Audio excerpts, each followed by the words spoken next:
Welcome to the Actors Breakthrough Podcast, the only podcast that is interested in you, the actor who is hungry to take your acting to the next level and become truly masterful in your career. We will learn from the real pros what it takes to be a great actor, to have your unique brand, to grow as a creative in the business, and to get your breakthrough. We're gonna have extraordinary discussions with producers, directors, writers, successful business people, and of course, other actors. Not only that, we will also explore self-education, self-growth, neuroscience, psychology and relationships, and I am so excited and grateful to have you with me on this journey. The journey to the actor's breakthrough.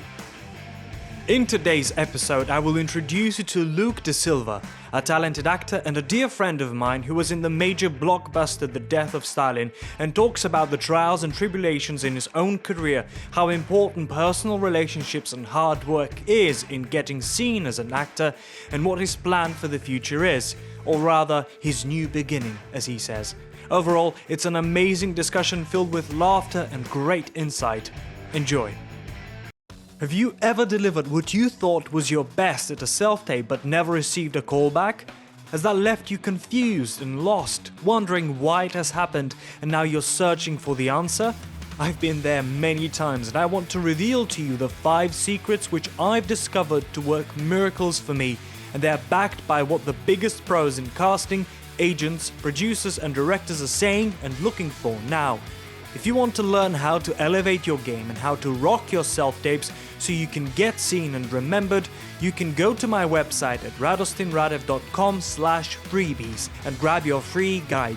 That's radostinradev.com/freebies for a free guide on how to rock your self-tapes and get seen now. First of all, thank you so much for coming. And for people who are listening, you are eating on a sandwich that my fiance made for you. I hope it's delicious. Have you started? I have started. Awesome. I have started, but I think it's natural, it's authentic, it's fun. No, you finish it. Don't worry about it. I'm going to finish it. That's it. That's my man. Well, we were talking about the play that you came to read for me, and what I'm really interested in asking you is, as an actor, how do you approach a cold reading like this, and what is it that you're looking for in a script? When you're reading a script, what are the things that you're most interested in? From a let's go ego first. What is it going to do for me? Okay. Does this role do something I haven't done before? Is this role going to stretch my acting chops, as it were, my imagination? Do I like the source material? Is it intriguing? Is it something that I think that I would go and watch even if I wasn't in it, or if I didn't know people that were involved in it? I think once your ego is out of the way, then I think it's the character stories. Who are these people? Do you relate to them? Do you believe in them? Do you feel any of the things that they feel? When it comes to the character that the actor is playing, there are things that you are asked to do as an actor that you maybe don't have experience of, or will have been nowhere near, hopefully, as dark in your life. Yes, yeah. As the maybe the character's life. And I think I struggle sometimes with the idea of method. Sure. In that, well, if you're playing a mass murderer, it's not necessary to go out. Yeah. So how do you tap into the mindset of a mass murderer? I see. That's so cool that you're saying all these things, because I talk about the psychopath paradox and you call it the mass murderer, and I'm interested to find out how you would approach something like that. I think it's everyone has dark places or moments in their life, or will have had, unless they're very blessed. And I think it is about holding that moment or memory up to the light, as it were, and investigating it in all of its darkness. Right.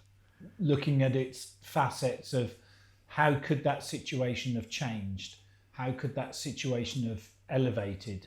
How would you, if you were of a different mindset, if you were the mass murderer or the psychopath, and interesting that you should say psychopath and I would say mass murderer, because I think they're both quite different things as well. They are different, yes.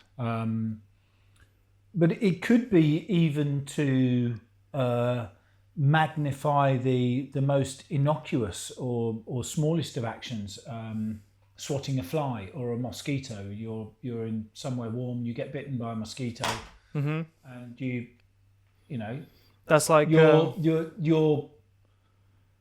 initial reaction is pain, annoyance, and revenge, and it happens in possibly less than a second, and you've so it's not conscious, taken life, essentially. Right. And would a killer react in the same way, or people who suffer from road rage? Yeah. But what has led them to that point? Where have they been? What was their journey prior to this? They've just lost their wife has left them. She's taken their house. They've gone into work hungover. Their boss has sacked them. They've then come out and somebody has cut them up in the car park and smashed into their car. And they get out and they meditation won't help. Have a baseball bat or a claw hammer or whatever in the footwell of their car, and they take it out on that car or that person. It's they're not that person in that moment. Right. Maybe. And they're not seeing the other person who is the target. Like, they're not seeing them as another being rather than... if it's a target, then... If it's...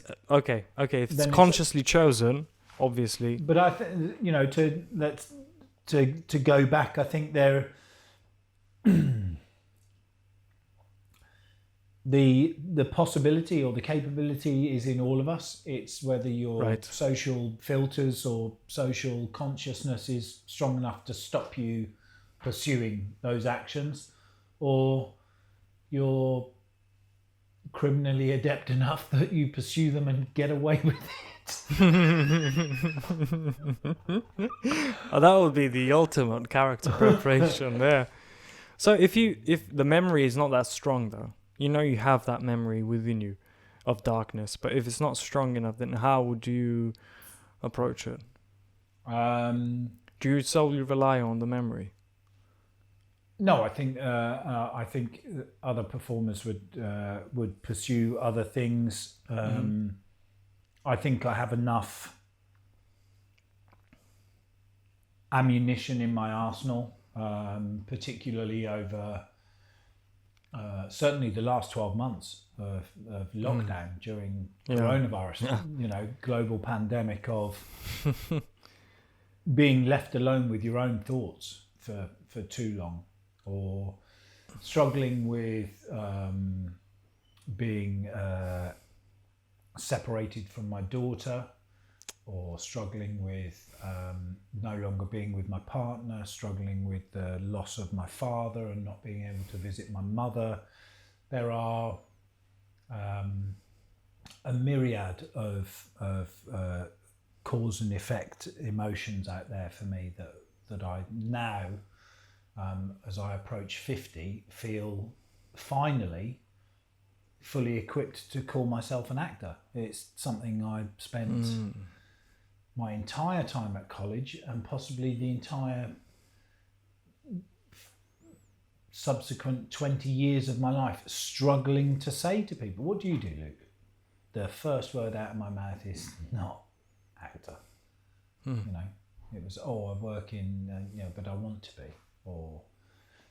And maybe for 15 years, because I was working in entertainment more so than traditional film or theatre, I found myself calling myself an entertainer. I'm an entertainer. and that covers a multitude of sins. Because artists, raconteurs, authors, poets, singers, actors, dancers. The world of entertainment is is a beautifully diverse world.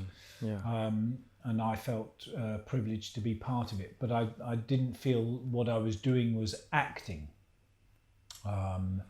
Even though I was role-playing at corporate events or would immerse myself in a character for a weekend, for a private party or a festival, actually saying that I just never felt comfortable to say I'm an actor. Whereas I think now I'm too old to care quite so much what other people think, and will probably start saying it more often.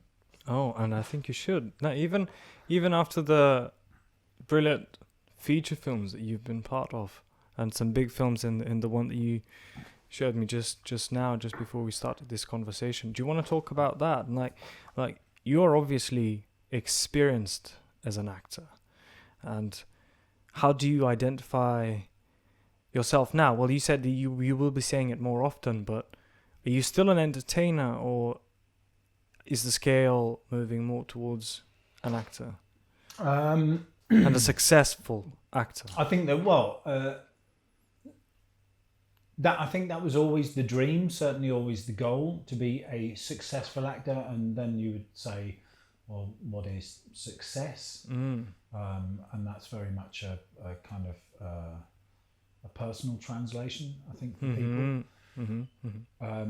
For me, to be successful would mean that you make a living out of it. You, in current times, you survive. If you can survive by doing something, then you're winning. And I take my hat off to you, for having got that far.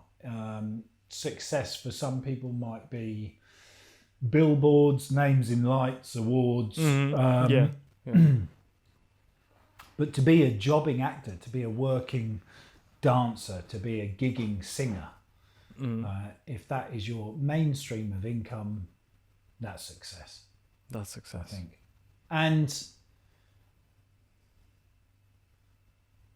And dare I say it, if you can wake up with a smile on your face because you're going to work to do something that you really, really want to do. Right, fulfilling. Are you fulfilled? Nowhere near. Nowhere near. And you say you spoke about films. I had very lucky breaks early on, but also very weird ones. I was cast in a BBC series before I'd left drama school, and 6 episodes. It was the production was called The Locksmith, and I was due to be in 4 out of 6 episodes. And I got my equity card. I made about £3,000 back in '96, and I didn't do a day's work. Really?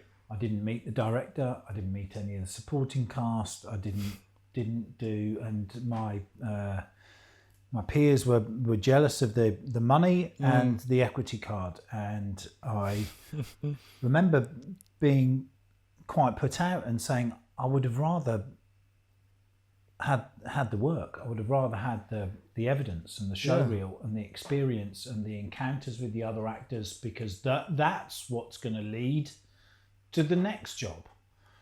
Having £3,000 in my bank and making a dent in what the massive hole I'd created in 3 years at drama school meant nothing. Having an equity card possibly meant a little bit more. But on the back of that, and on the back of who cast me in it, I was then able to invite someone to my showcase for my final year. And again, as luck would have it, I got a positive response. I only sent out 10 letters for invites. I got 6 replies, 2 positive responses. And I met with an agent who said, I really like you, I really like your stuff, but I'm not going to take you on. I wouldn't know what to do with you. Oh, wow.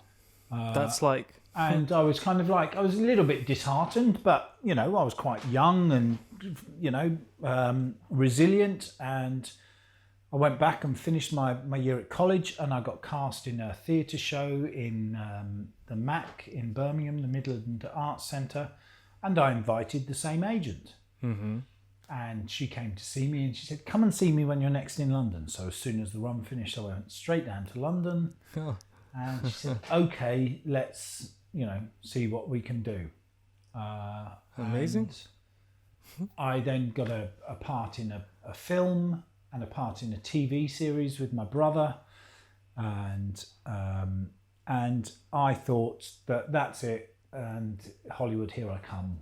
And now I can stop. All this 3 years of work at college is over, and everything is going to be brought to me on room service. Yeah. And that's not how it works. You have to, when you're starting out, you have to work hard. You have to pursue everything. And my brother is my biggest fan and my biggest critic, because I never pursue any of my successes. Every job that you do should be followed by telling everybody what you've just done and showing them what you've just done and basically asking them what's next. And I just thought that would happen on its own. Do you believe in luck? Is luck a thing? Absolutely. Luck is a thing. Luck or kismet or fate. I think karma, maybe some people would refer to, although I think my favourite quote is when somebody said, it's like someone else's karma slapped me in the face. It's not your own. Yes. But there are little things that have happened, I think, in my career and in my life that are just too weird to just write off. And there are others that are very much, that's just down to hard, bloody work. Well, can you give us an example for both of those?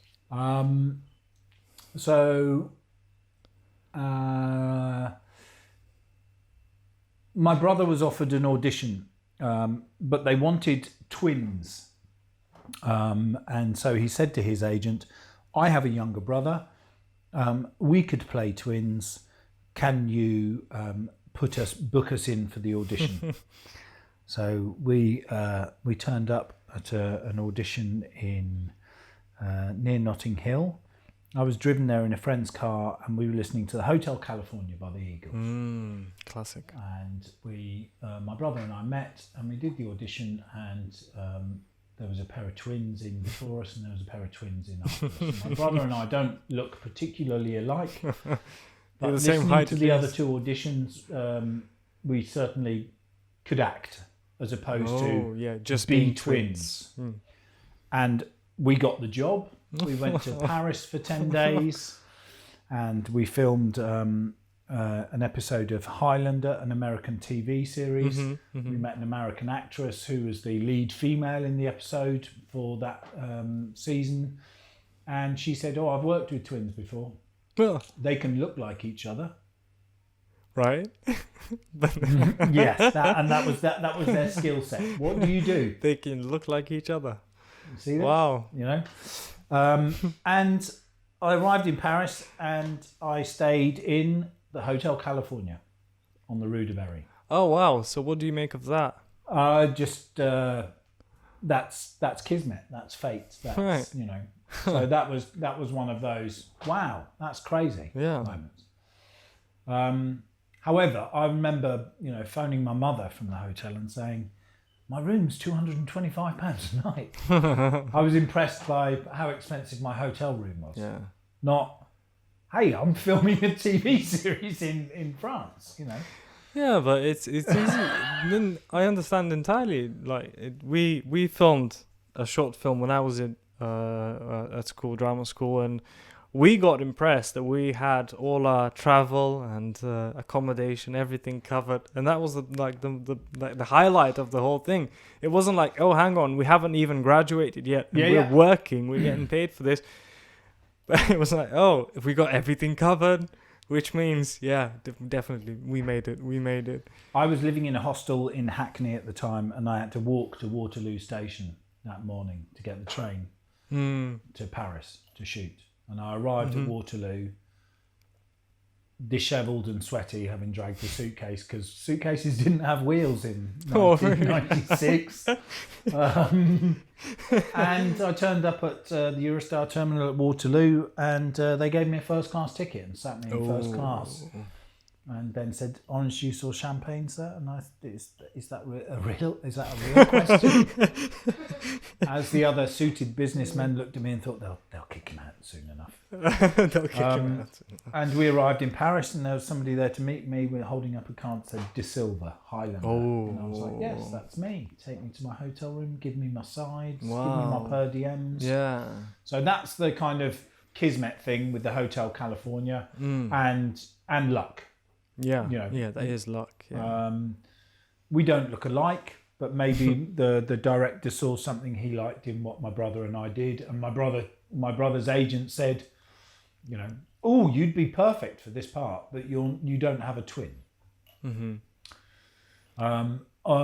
With hard work, I would have to reference my brother, because he works so bloody hard. So your brother is also an actor. Yes, Julius De Silva had a mixed career, a fantastic stage presence, and worked very, very hard. If he wasn't getting work, he was creating work for himself. Him and his friends would form their own theatre companies and put on, profit share in pub and do Shakespeare for breakfast, Italian tours and TIE tours and all the kind of things that I thought, after having done a part in a non-existent part in a TV series and a line in a movie, and then a part in an American TV series, I thought I was above and beyond. And now things that I look back on and go, why didn't you do that when you were young and single, and Edinburgh Festival was there for the taking, Julius worked very, very hard at his craft. And spent years trying to get, an audition at the National and at the Royal Shakespeare Company. Again, I got an audition at the RSC just before I left college, purely out of chance, because my fight director put me up for it. Impressive. And my brother was, berated me for that for years. But whilst he was doing something called Shakespeare for Prisoners, he was working with first grade, grade A prisoners, so murderers and bank robbers, and he would go in and they'd do Shakespeare workshops. Wow. Alan Rickman came to see the final production and approached my brother after the performance and said, "Really impressed with what you do and how you handle yourself out there, well done." And my brother said, "Could I ask you a favour?" I know we've only just met. I'm sure Julius would tell this story much better than I. But from my recollection, it was basically that, he congratulated him on his performance and just said, "I don't mean to be rude, but could I ask you a favour?" "Yes, of course," Alan replied. He said, "I've been writing to the Royal Shakespeare Company for 10 years, trying to get an audition.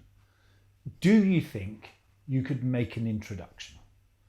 And Alan Rickman said, "With pleasure."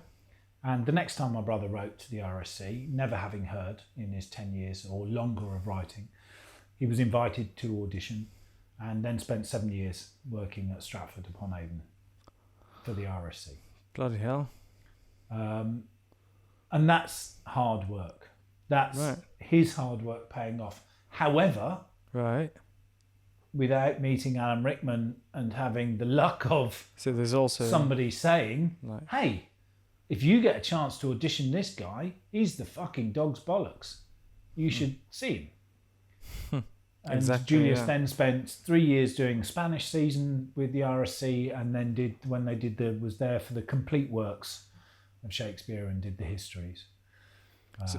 So in that case, is there anything you would have done differently in your career? And is there anything you would approach anything. differently in the future?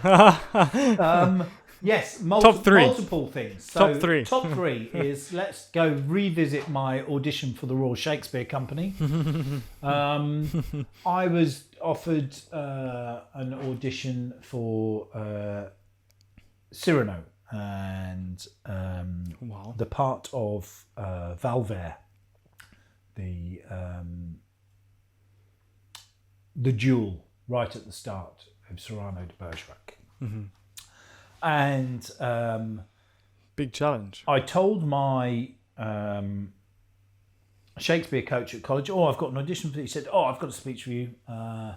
So I quickly learnt the Libertine, the opening speech from the Libertine. Quickly. Yeah. I mean, like in 2 weeks. I've got my audition in 2 weeks. So Right. I quickly learnt a By heart. speech. Worked on my fighting, because that's obviously what I was there for, and I was going to meet the fight director from the Royal Shakespeare Company and be put through my paces, and I was going to meet the artistic director for the Royal Shakespeare Company and audition for him, and Gregory Duran was the director at the time. Okay, yeah. And I believe, I'm not sure if it was commonly known, I think he was in a relationship with Anthony Sher at the time, who was probably obviously the lead actor for the Royal Shakespeare Company, and I think Anthony Sher was going to play Cyrano. And I was 24, 25 years old, long haired, Hot blood. yeah, idiot. Which is another way of classic British young actor. All mouth and no trousers. And I went to the audition and I had a reasonable fight audition, and then I went and auditioned for Gregory Duran, and I did my piece from The Libertine. And Gregory said, "What did you think of the play?" Now, first of all, I didn't know which play he meant. And I didn't ask. I just said, I haven't read it. I just learnt the speech for the audition. Maybe too honest. Yeah, possibly. A bit too honest. And when that was obviously why my brother hated me so much. I think that I'd been so foolish in front of, possibly the greatest opportunity. Well, certainly the greatest opportunity in my career to date, or to that time, not to date. But that was just a lack of preparation and a naivety of how college didn't train you to audition. No, right. College and trained still you for some stuff. I'm not really sure what it was when I look back at it. But like any educational establishment, any university, you as a student get out of it what you take to it, what you give to your tutors. For sure, yeah. It is not for them to drag it out of you. Maybe at school up until your GCSEs, then you've got, teachers trying to really pull the come on. Yeah. Once you go into adult education, and the thing with drama school is it's such a mixed bag of people straight out of school, 18 years old. Yeah. You have got no experience of life. I don't care what sort of life you've had. You don't know anything. How can you play, King Lear or... Oh, God, yes. Lady Macbeth. Yeah, follow the whole arc as well. And yet you've also got people who are 47 years old and have come in to do a postgraduate 1 year. They used to be an accountant. Now they've decided that, they're fed up of amateur dramatics every Thursday. They want to be a professional actor. And they're going to learn to do it in 1 year. Because their life experiences, they might have some life experience, sure, but again, it's a,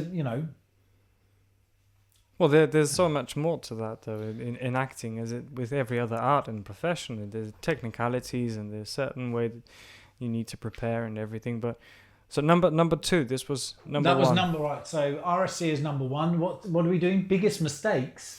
Things that you would have done differently. Things that I would have done differently. So I would have read both plays. What was the second one for then? my RSC audition? What was the other one that he may have been? Oh, well, the play that I was auditioning for, or the play that I was auditioning from.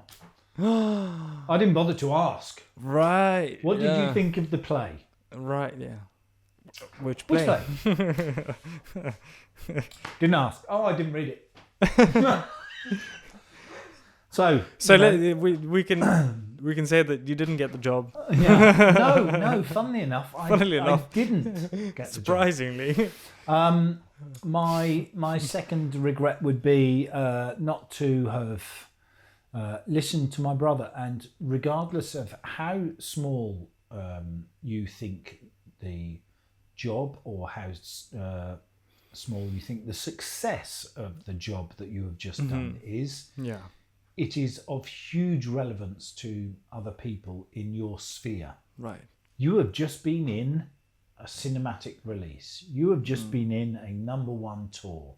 You have just been in a financially successful advertising campaign, music video, newspaper print, spread. It might be photographic work. It might be a voiceover for a game or a commercial. Oh, yeah. But you have just done it.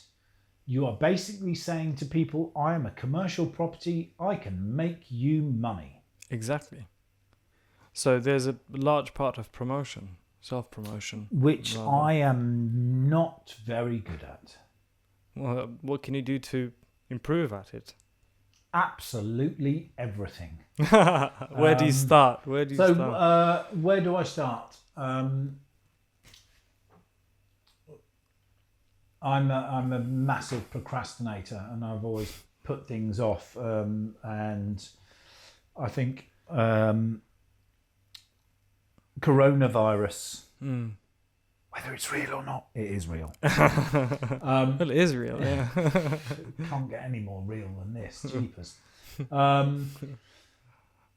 Has made me realise that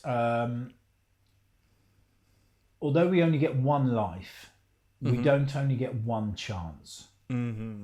So deep. Make the most of the opportunities that are presented to you, and pursue them and go ahead with them, and don't put them off. And when someone says, hey, would you be interested in coming to do a podcast? Yes, I fucking will. When? Let's do it now. Let's get it done. Let's get it in the books. Let's make a date. Let's get on with it. Because nobody knows when their time's up. Nobody knows when the clock stops, or when your ticket's punched, or when it's time to check out.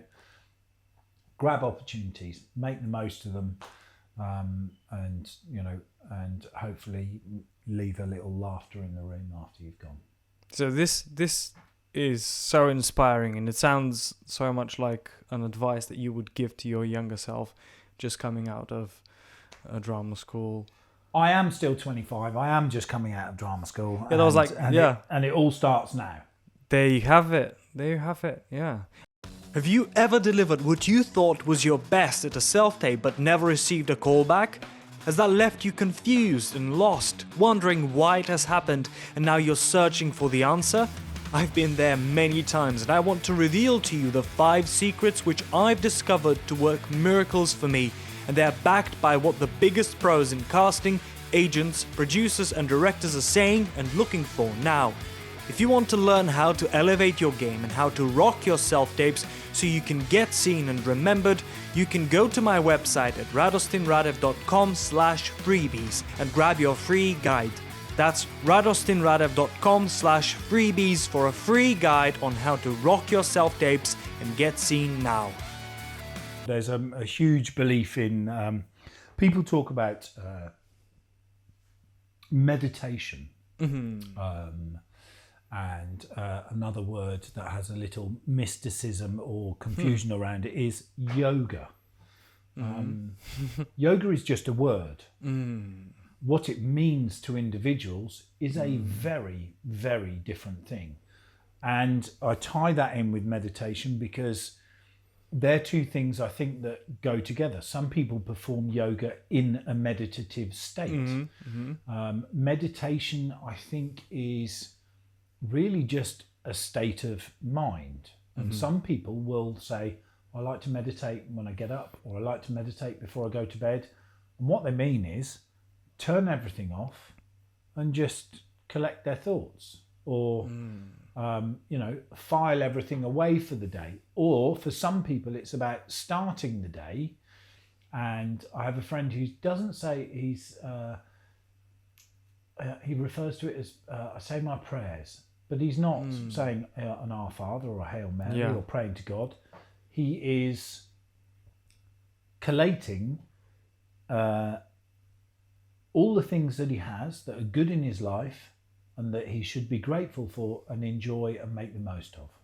Right. Expressing gratitude. And he does that every morning. And at the end of that little collection of thoughts that bring smiles to him and joy to his heart, he then starts his day. What a positive way to start your day, not turn on the news and watch the war in somewhere and the death somewhere else and the earthquake in and the political scandal in and the feed yourself toxin to start your day and then have your drug of choice, be it caffeine or nicotine or whatever, so that, I think that positive affirmation, that surrounding yourself with positive thoughts, with positive people, giving out positive energy, smiling at strangers on the trains, on a platform, on the other side of the platform, your smile could be that. I've said this a lot lately. Someone said to me, do you believe in angels? And I said, well, we're all angels, aren't we? And it was that thought of your smile to a stranger could change their focus or thought for a day. They could be in the darkest of dark holes, but your act of kindness to hold a door open, to offer to help with a bag, to let them step onto a train or off a train before you, can take them out of a mindset or a thought process or a course of action that they might have been about to pursue. Right. And then when they get home and they remember what they were going to do and they didn't because of the smile they received or the act of kindness from a stranger they received, do they know whether that person was real, whether that really happened, whether that was a physical interaction, or was that a spiritual interaction? Yeah. Or, people talk about energy, I think is an easier thing for people to understand, and how energy builds, develops, is passed on. And I very much like that kind of, and certainly as actors, you feed off other people's energy. And when you're in a live production, if somebody's on it or in it, and when somebody's not. Of course, yeah. And you feel the audience as well. Absolutely. That's very powerful as well, isn't it? But so you believe in the butterfly effect. If you start like something with a positive action, it can then grow within the other person that you've shared with. Yes, I believe it can grow, but I think the more important thing is that I don't think energy is ever lost. I think it just changes. Right. Whereas we as beings can feel lost, and I know that I have been more than I care to remember in my life. But now is the time to just stop fucking around, Luke. I can hear my father saying to me. Right, yeah. He would. My father would have been a great spokesperson for Nike, because one of his phrases was "Just do it." Just do it. Brilliant. How much power is in that saying. It's incredible. I would love to know where they got it from, but it's just get on with it, son. Yeah. So is this the new way that you're going to be looking at your life for the future? Yes, hopefully every day. Yeah. Small changes. Yeah. I've never been one for routine as such, and yet I try and do something physical every day now. Try and get outside every day, even if I don't have to. Even when you wake up with a stinking hangover and you look outside and it's snowing and it's freezing cold, and you just think, well, actually, I don't fancy going for a run. So I had a little workout. And Brilliant. then after my workout, I thought, hey, now I fancy the run. And I ran around the park in the snow, and it was the best. Amazing, and I am not a runner.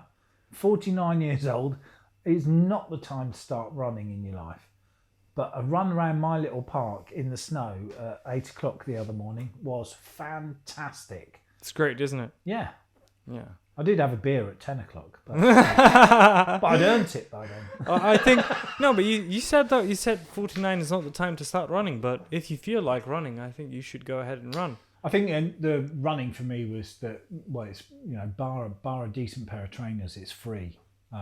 If I was by the coast, I'd be swimming every day. Oh God, yes, same. But South Harrow is not full of great places to do open water swimming. I'm not sure that I really fancy the Thames or the Serpentine anyway, but apparently Hampstead Heath is Hampstead Heath ponds, good place to swim, but not in this weather. It's not adversity training, but it's not for everyone. And there's a massive difference. I mean, just open water swimming is one thing, I think, but when they say open air swimming rather, and then open water, there's a very different thing about being in natural water as opposed to chlorinated or heated pools or of course, major difference. And when I go home, and my father used to swim in the sea every day, and I go home and I see all the kids from the art school strapping on their wetsuits and going in for a swim, and I see all the 60-year-old girls putting on a pair of gloves and a swimming costume and just walking down in where was that? Falmouth, Cornwall. Okay, well, but there's a group that go every day, doesn't matter, wind, rain, storm, whatever, if it's really choppy, maybe they don't go in. But the 20-year-old kids are pulling on wetsuits, and the 60, 70-year-olds are just pulling on their Speedos and going, and you're like, hang on a minute. Yeah, it's about acclimatization, I guess. And once you it becomes your fix. It becomes your, and people feel lost if they haven't done it for the day. It's very interesting that you say that. And there's an incredible power in cold water that I discovered years ago. And going back to what you said about running, I went for a run as well today, but I tie it with my preparation for a character that I will be playing later on in the year, in the film that we will be doing together. Hopefully, fingers crossed, if everything goes as planned. But cold water changed my life because I started taking cold showers like about 3 or 4 years ago, and there hasn't been a day. Well, maybe there's been like 2 or 3 days in those 3 years that I haven't had a cold shower, but it really changes the way you see the world in a very weird way. It's counterintuitive. You don't think that it will change your perspective, but as time goes on, it compounds, like the changes that it makes to you. Well, it affects your fight or flight reaction, or not your reaction, but the syndrome of it. And there's a lot of study into it now, into cold water therapy, because your immediate reaction is get me out of here. Yeah. But there are several schools of thought that say just at the end of your shower, just reduce the temperature. Don't go straight to All right. freezer. No, just reduce until it's cold, until you can feel that it's no longer a warm, comfortable haven. Until you get a bit goose pimply, and then just 30 seconds, to a minute to a couple of minutes till you're doing 5 minutes a day of cold water therapy. And it's people use it to treat stress, anger management, big time. and it's because of the fight or flight syndrome. Your initial reaction is to get out of there. This is uncomfortable. And that shock is the gasp of air that people hitting cold water, falling from a ship would, and that's probably a lung full of water, and they're gone.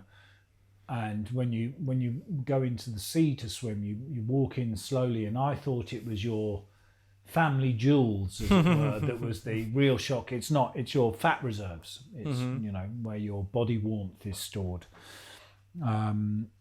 Once you get that in, maybe then the face is a bit of a shock, but actually you can acclimatise quite easily.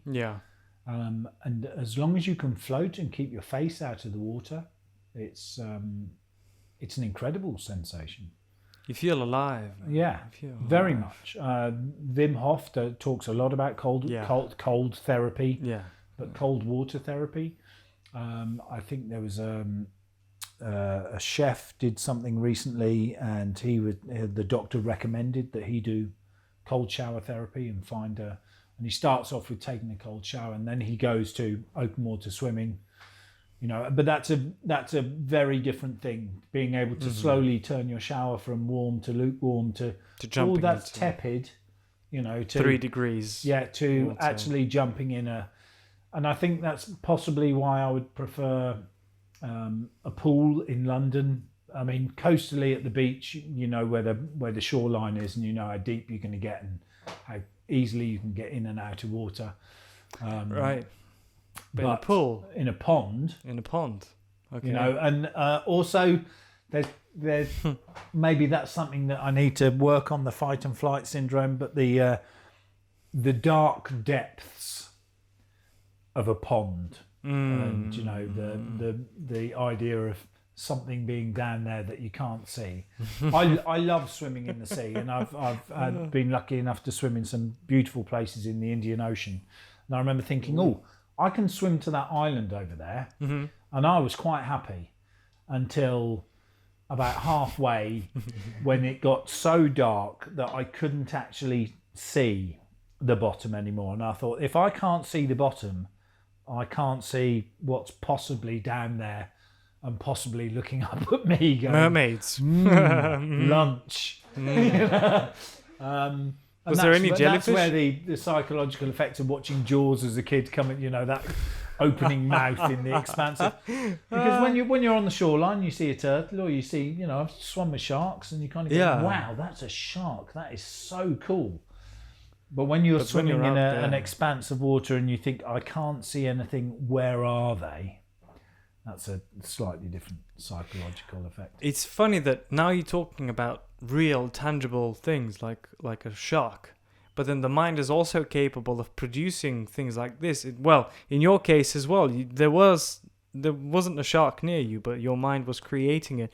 But it's funny how, like, so many people say, yeah, I'm going to start running. I'll start running tomorrow. And when the day comes, when the time is up for them to run, they don't do it because it is uncomfortable. And it's so easy to make a decision when you're being comfortable and to see that the benefits from it, and I should do it, and I should do it, I want to do it. But then when it becomes uncomfortable, then people run away from it and they try and find excuses.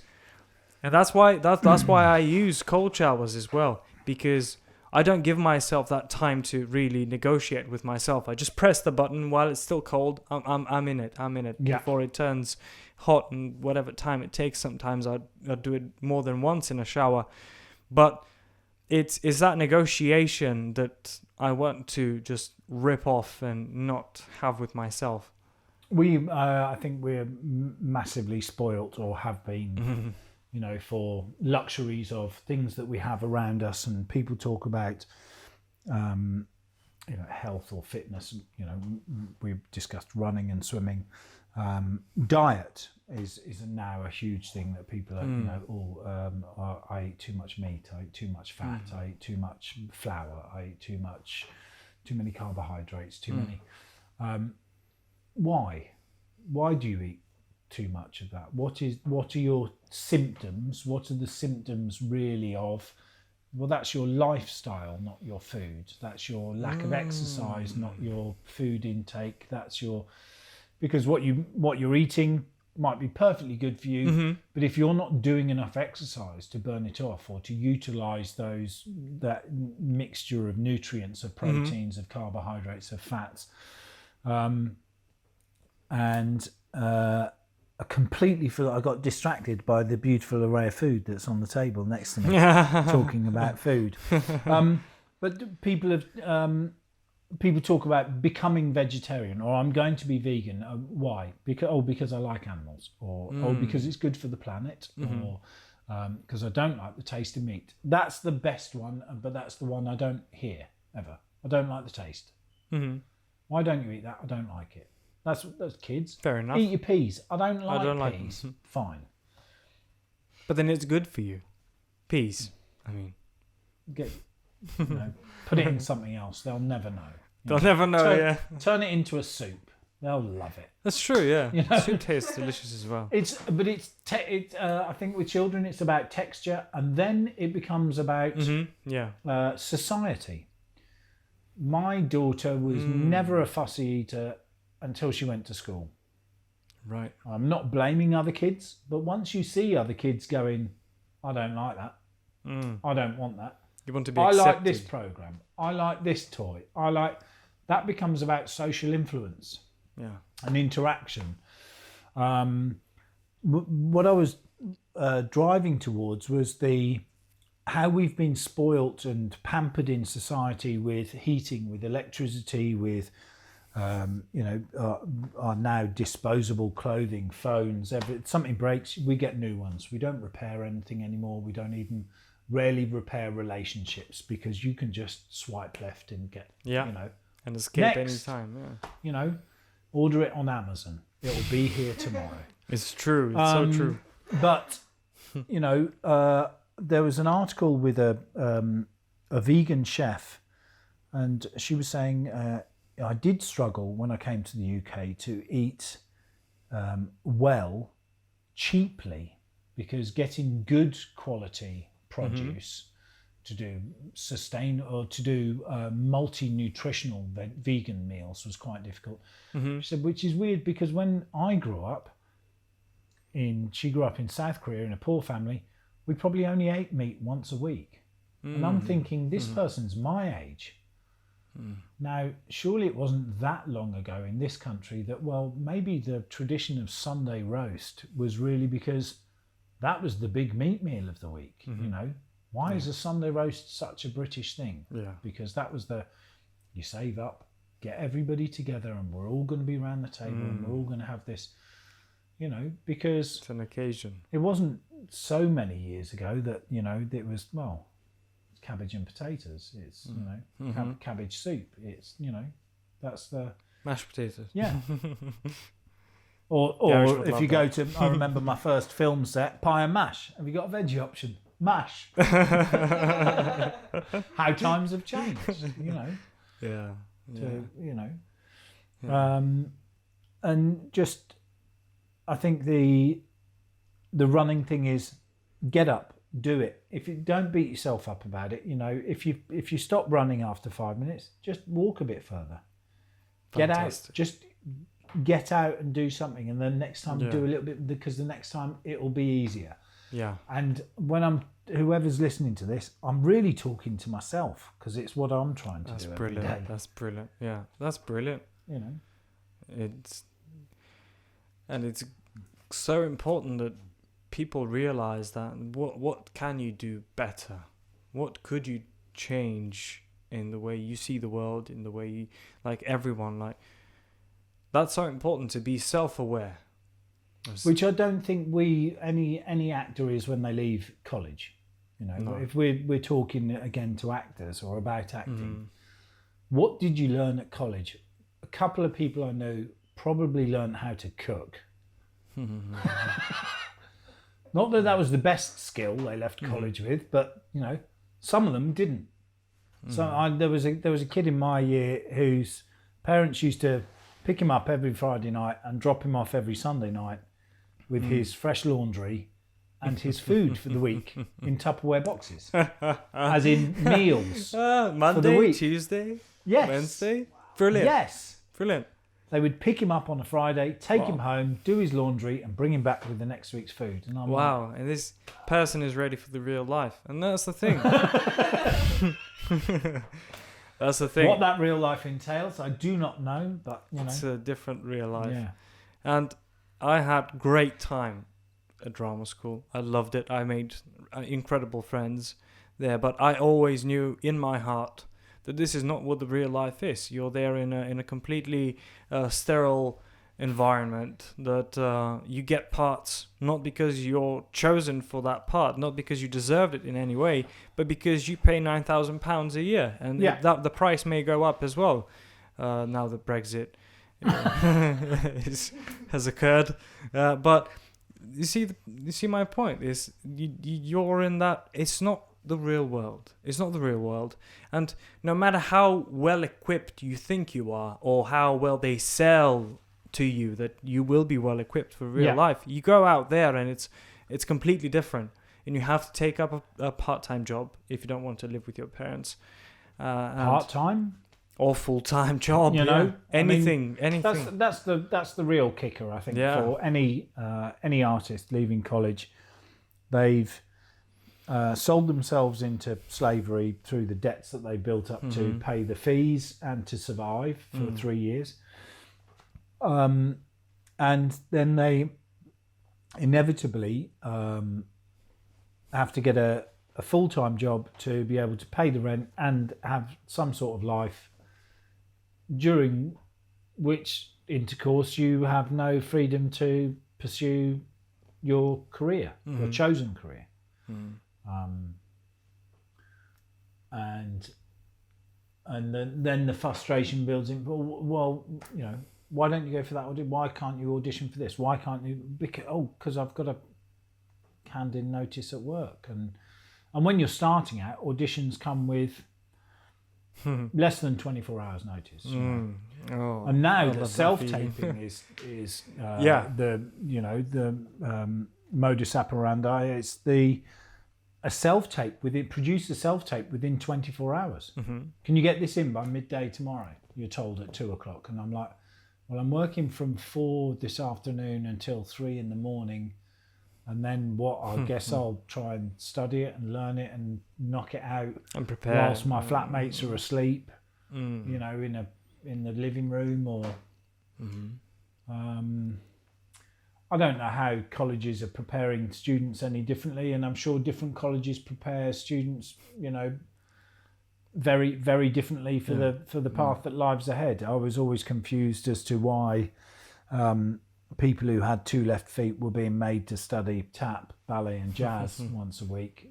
Because they're just never going to get it. Their time would be better spent pursuing other things, and not that they can't act. They just can't dance. That's just the way it is. And people who can't, and you're not going to be taught at drama school, frankly, I don't think, to become a West End dance star. You're not going to become a, number one lead. You're certainly not going to become a prima ballerina in 3 years at drama school. No. I was lucky in that there was I could dance a little, and so fighting felt like a dance to me. I really enjoyed that. But I think there are some schools out there that pursue this. We have to cover everything. Yes. A little too blindly, without a what's best for this student in mind. It's just, this is the way we do it, and we are not going to change. That's brilliant what you said. And however, it's such a difficult decision for some people to make, to have that, to be responsible enough towards themselves to say, to admit to themselves, okay, this is what I'm great at, and I should pursue this, and not subdue to the social pressure, to the peer pressure, and be like, okay, my friends are doing this, this, and that, and I want to be with my friends, so I need to try for this, this, and that. If I'm not good for that, for what my friends are doing, I should focus on what I'm great at and pursue that. You're going to get enough emotional knocks and kicks in your life trying to pursue this, that beating yourself up every morning before going to college for 3 years, or for the subsequent years after you leave college, paying for somebody to try and teach you to do something that you just can't do, is the kind of self-flagellation that no performer needs. You know, there's enough knocks and bruises and cuts and bumps down the road out there for you. I love the old, don't take it personally. It doesn't get any more personal than, you're not right. Yeah. You're wrong. It's not you, it's that, well, it is you. If you don't get the job, it's you. Doesn't mean that you could have got the job, because you're just not right for it. Yeah. But the Tootsie thing, isn't it? It's I can be somebody else. That's what I fucking trained for. In that, but I think it's one of the skills that I think is not taught, or maybe should be considered, is the self-casting. How do you cast yourself? Yeah. Not where are you in La La Land? Versatile. Yeah. Because there were people there was a girl in my year said, what do you want? Just want to work for the RSC. That was it. That was all she wanted to do. And I was like, I just want to work. I don't care really.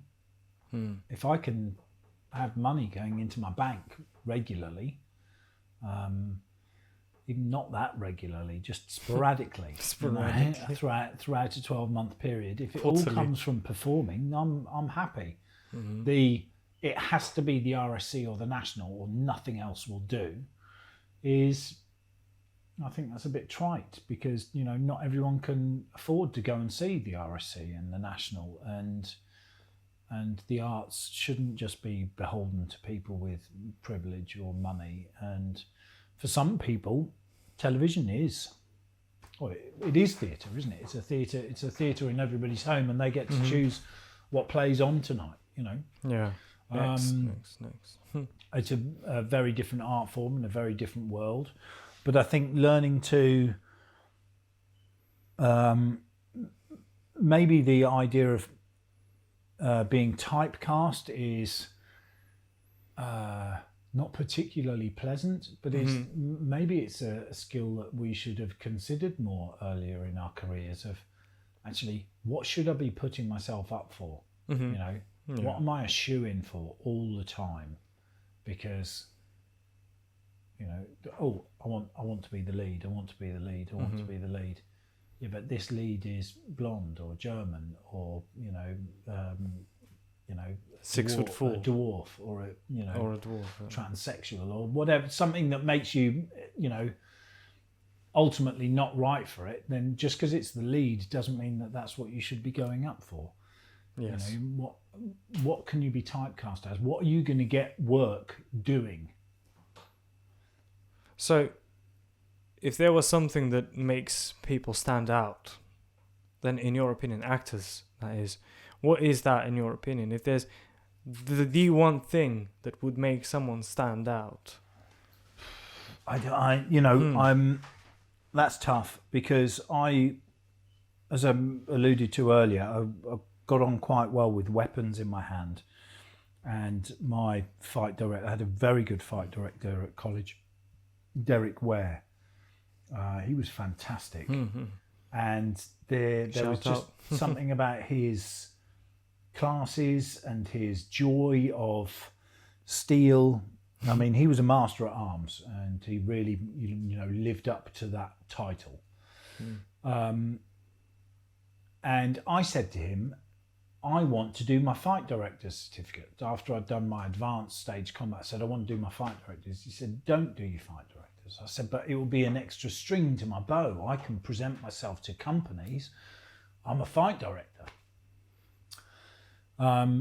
Because I'd become aware of this, well, they got that job because they're a choreographer and they could sing. So they gave her that singing role, but it means that they don't have to employ another choreographer because she can choreograph the dances for their tour. Yeah.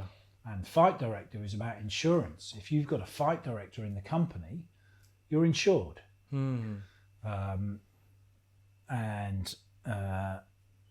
So some companies will cut corners by saying, oh, well, we'll look for an actor who's got a fight director's certificate. And I thought, hey, this is a skill set that I'm good at. Maybe this would be something to. And Derek put me off because he said, people will see you as a fight director who wants to be an actor, not as an actor who's a bloody good fighter. Whether he was right or wrong, I chose to take his advice and I didn't pursue it.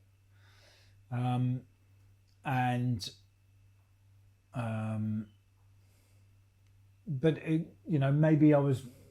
maybe that was a little naive of me because it's about how you use the skills that you've got, and if the job's not right, then you don't go for it. If they're not going to give you the part that you want, they go, oh, well, you're a bit old for Romeo at 49. Could you play who has a really short sword fight and dies? Yeah. Could you? No. Yeah. So and it's like, but you have to be. Sure. Those are life lessons, I guess. And we can learn from other people's mistakes. Ultimately, I think we're going to make our own. And again, it comes back to that other word you mentioned earlier, luck. Sometimes being in the right opportunity place just presents itself, and you can be in the right place, but it's just the wrong time. It's too early. It's too late. Yeah. It's too, you're ahead of your time. You've missed your time. They've stopped making, whatever it is, medieval Lord of the Rings musicals. Sorry. And then it's not you. It's just you need to understand that's the market. Yeah, and that's such a big thing. You understanding how the market is flowing. And I always give this as an example. I love this example. Marathon Man with Dustin Hoffman and Laurence Olivier. And there's allegedly that dialogue, that conversation between them offset. That when Dustin Hoffman, why would you do that? Why'd you do it? And he said, well, I'm trying to understand the part. And I said, why don't you try acting, boy?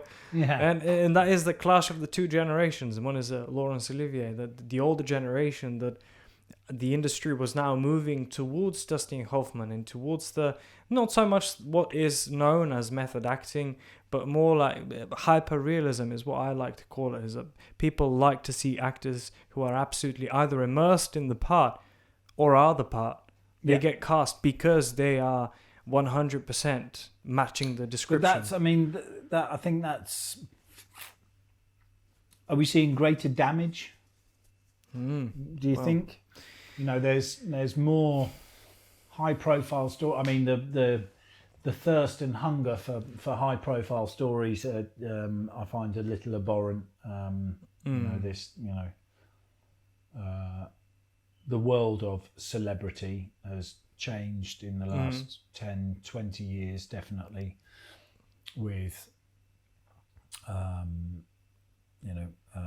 the kind of self-advertising, promotional, with your reality-esque shows, cameras in people's homes, but in the pursuit of art, actors who have immersed themselves in parts.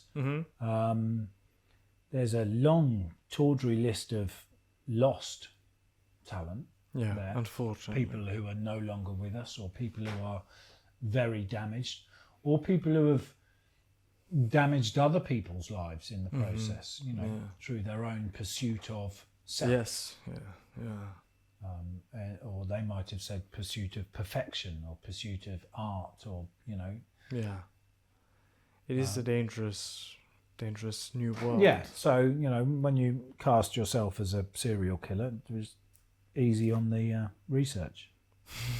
I think that's a brilliant point to end this podcast. Thank you so much for being with us today, Luke. And where could people see your work and find you, get in touch with you? Coming soon. Coming soon. Brilliant. Thank you. Thanks very much.